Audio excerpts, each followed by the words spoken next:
కన్యవారి గనక చూసుకున్నట్లయితే రాశిలోనే శుక్రుడు నీచంలో ఉంటున్నాడు. ఎప్పుడైతే రాశిలో శుక్రుడు నీచగ్రహం పొందున్నాడో కుజుడు దశమ స్థానంలోకి వస్తున్నాడు. మనం కుజుడు యొక్క ట్రాన్సిట్ గురించి మాట్లాడుకుంటున్నాం. 3 ఆగస్టు నుంచి ఒక 43 రోజుల పాటు 44 రోజుల పాటు అక్కడ ఉంటాడు. అక్కడ ఉండేటువంటి కుజుడు యొక్క ప్రభావం ఏ రకంగా ఇస్తుంది, ఏ దేవత ఆరాధన చేయాలి, ఎటువంటి విషయాల పట్ల మీరు జాగ్రత్తగా ఉండాలి అనేటువంటి అంశాలు చెప్తుంది నేనైనప్పటికీ చెప్పిస్తుంది సాక్షాత్ లలితా అమ్మవారిగా భావిస్తూ ఆ లలితాంబిక అమ్మవారి యొక్క అనుగ్రహం మీకు పరిపూర్ణంగా కలగాలని మనస్ఫూర్తిగా కోరుకుంటూ ఇక్కడ గమనించినట్లయితే మనకి ఎప్పుడైతే కుజుడు దశమంలోకి వస్తున్నాడో ఈ కన్యా లగ్నం వారికి పాపి 3-10 అధిపతి, 3వ స్థానాధిపతి 10వ అధిపతి, అంటే ఆకస్మిక సంఘటనకు కారకుడు, మిస్ కమ్యూనికేషన్స్కి పరాక్రమానికి కారకుడు. ఆయన దశమంలో ఉన్నప్పుడు జాబ్ సంబంధించిన విషయంలో మీరు చేస్తున్న ఉద్యోగం విషయంలో ఏదో తెలియని ఇన్సెక్యూరిటీ ఫీల్ అవుతూ ఉంటారు. దీని నుంచి మీరు బయటపడాలంటే సింపుల్గా ఏమీ లేదు, కుజగ్రహం దగ్గర దీపారాధన చేయండి, ఆంజనేయ స్వామి ఆలయాలకి లేదా సుబ్రహ్మణ్య స్వామి ఆలయాలకు వెళ్ళండి, ఖచ్చితంగా బాగుంటుంది. అదేవిధంగా రాశిలో శుక్రుడు నీచబడ్డ శుక్రుడి మీద కుజుడు దృష్టి. దీనివల్ల ఏంటంటే కొంచెం పెద్ద మొత్తంలో లేదా తండ్రి గారి యొక్క లేదా గురువుల యొక్క లేదా కుటుంబ సభ్యుల యొక్క స్ట్రెస్ అనేటువంటిది మీ మీద పడుతూ ఉంటుంది మనీ మ్యాటర్స్ విషయంలో కూడా.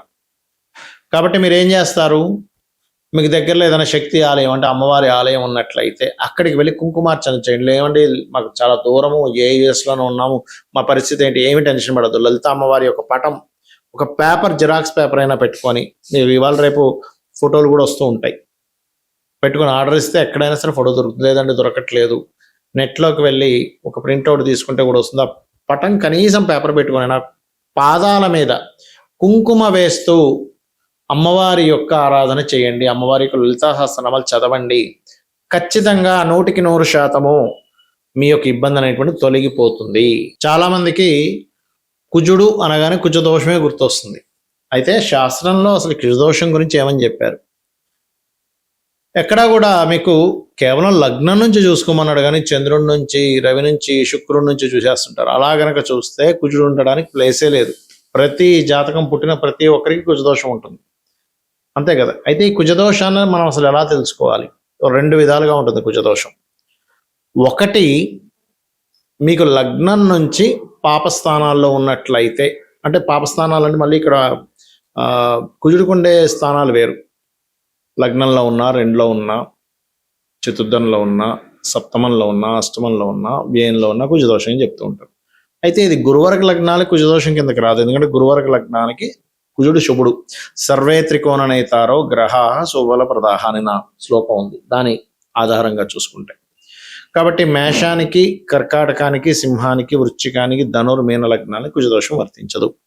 ఈ రకంగా కుజదోషం క్యాన్సిలేషన్స్ ఉంటాయి. అంటే కుజుడు ఏదైనా శుభగ్రహంతో కలిసి ఉన్నాడా, శుభ నక్షత్రాల్లో ఉన్నాడా, శుభ కత్తెరలో ఉన్నాడా అనేది చూసుకోవాలి. ఒక్కొక్కసారి శనివర్గ లగ్నాలకు కూడా శుభగ్రహాలతో కలిసి ఉంటే కుజదోషం పెద్దగా ఇవ్వదు. అంటే ఎవరెవరు ఏ లగ్నాలు, వృషభము, మిథునము, కన్య, తుల, మకర, కుంభ లగ్నాలు. అయితే ఇక్కడ ఏంటంటే ఎప్పుడు కూడా కుజదోషము అనగానే ఒకటి లగ్నం చూసుకోవాలి, రెండోది దాని స్థితి చూసుకోవాలి, మూడోది ఏ లగ్నానికైనా ఆ యొక్క స్థితి పాడైపోయి ఆ భావంలో ఉంటే ప్రతిసారి పెళ్లి మీదే చూపించదు కుజదోషం అనేది. బాగా అర్థం చేసుకోండి.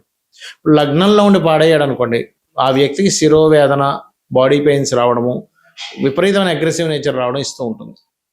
2వ భావంలో ఉండి పాడయ్యాడు అనుకోండి, కుటుంబ కలహాలు ఇస్తూ ఉంటుంది. ప్రతిసారి మీకు వివాహం మీదకి వెళ్ళిపోకండి, కుటుంబం స్థానంలో ఉన్నాడు కాబట్టి కుటుంబ కలహాలు అర్థం చేసుకోవాలి.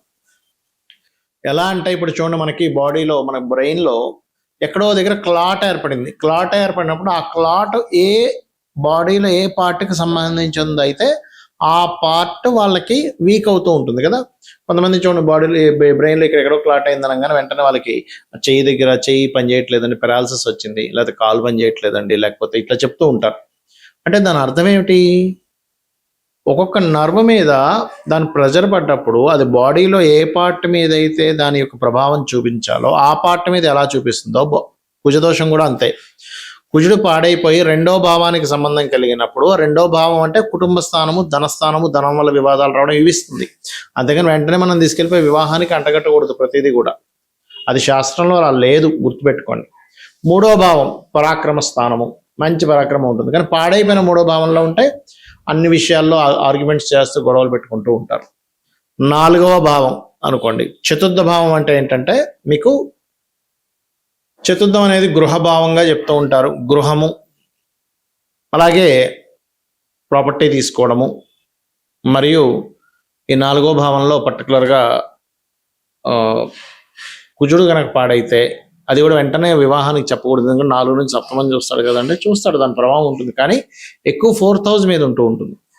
కాబట్టి ఏదైనా ప్రాపర్టీస్ తీసుకునేటప్పుడు మీ పేరు మీద తీసుకోకపోవడం మంచిది. ఏది కుజుడు పాడైతే బాగుంటే మళ్ళీ మంచిదే. అది శుభలగ్నం అంటే గురువర్గ లగ్నమై, అంటే మేషం కానీ కర్కాటక సింహ వృశ్చిక ధనుర్మీన లగ్నాల్లో ఏదైనా అయ్యి అక్కడి నుంచి 4లో గురువుని చక్కగా ఉంటే భూముల మూలంగానే వాళ్ళు కోటీశ్వరులు అవుతారు. ఇది గుర్తుపెట్టుకోండి.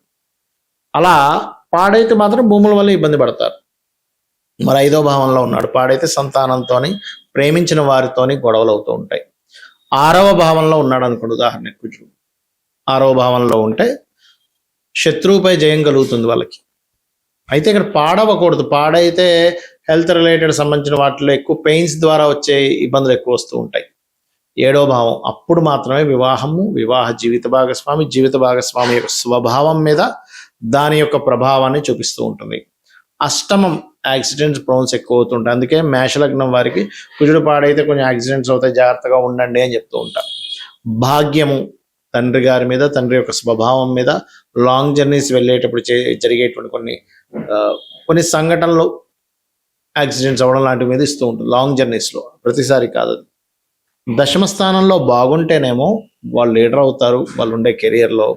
బాగోపోతే ఆ సుపీరియర్స్తోనే వీళ్ళు ఇబ్బంది పడుతూ ఉంటారు, కెరియర్లో ఇబ్బంది పడుతూ ఉంటారు. లాభస్థానంలో కుజుడు బాగున్నాడు అంటే అన్ని విధాల లాభం.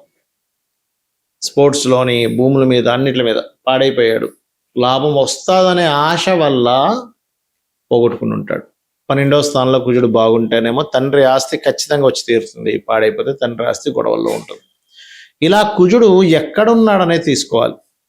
అంతేగాని కుజుడు ఎక్కడున్నా సరే లగ్నం నుంచి, చంద్రుడి నుంచి, శుక్రుడి నుంచి, రవి నుంచి, ఇంకా శని నుంచి, గురువు నుంచి, అన్నిటి నుంచి చూసేసుకొని కుజుడు ఇక్కడ ఉన్నాడండి దోషం కదా అని వెంటనే అనేసుకోవడం కాదు.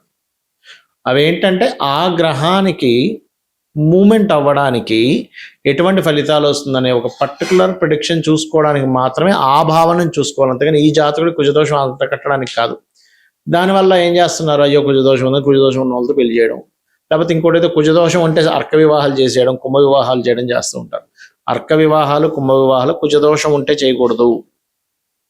మీ యొక్క జన్మజాతకంలో వారికి గనక 2 వివాహాల యోగం ఉంటుంది, అంటే 12వ అధిపతి కానీ 7వ కానీ డ్యూయల్ కనెక్టివిటీస్లో ఉంటే అప్పుడు 2 వివాహాల యోగం ఉంది అని అర్థం. అంటే మొదటి వివాహం పాడయ్యే యోగం ఉండాలి ఒక పక్క, 2వ వివాహం యాక్టివ్ అయ్యే యోగం ఉండాలి. అది 7ము 12 2 కనెక్టివిటీలో ఉంటూ డ్యూయల్స్ అయిన కనెక్టివిటీ రావాలి. అప్పుడు ఓకే, మొదటి వివాహం ఏదైనా డిస్టర్బ్ అయ్యి ఆ మహాదశలు నడిచేటప్పుడు అది 2వ వివాహం. కొన్నిసార్లు ఏమవుతుంది, అవతల వాళ్ళ జీవిత భాగస్వామి యొక్క జాతకం కనుక బలంగా ఉన్నప్పుడు అది 2వ వివాహానికి దారితీయకుండా సమ్ టైమ్స్ భర్త ఒక దగ్గర, భార్య ఒక దగ్గర, అంటే అమ్మాయి ఇక్కడ ఇండియాలో ఉంటే అబ్బాయి ఏమో విదేశాలకు వెళ్ళి ఉద్యోగం కోసం అమెరికా వెళ్తాడు, లేకపోతే ఒకే అమెరికాలో ఉంటూ ఇంకొక దేశంలో అబ్బాయి ఉంటాడు. అలాగా వేరు చేస్తూ ఉంటుంది. అంటే ఆ రకంగా దోషం కూడా పోతుంది అనమాట. మనం దీన్ని పూర్తిగా అర్థం చేసుకోవాలి. మరి దీనికి ఏమిటండి పరిహారము? సుబ్రహ్మణ్యేశ్వర స్వామి ఆరాధన, లేదా ఆంజనేయ స్వామి ఆరాధన, లక్ష్మీ నరసింహస్వామి ఆరాధనలో 3 ఏదైనా ఒకటి చేయొచ్చు, లేదా శక్తి ఆరాధన. ఇక రావి చెట్టు కిందని సర్పాలు ఉంటాయి, వాటి మీద పసుపు కుంకుమ గంధం కలిపిన వాటర్ని వేసి ప్రదక్షిణం చేయండి. అదేవిధంగా వీలైనంత మట్టుకు ఏదైనా ఆలయాల్లో హోమాలు జరిగేటప్పుడు అక్కడ మీరు ఏదైనా ఆ హోమానికి తగ్గ సామాగ్రి మీరు ఇవ్వండి, మీకు ఫైనాన్షియల్గా బాగుందంటే.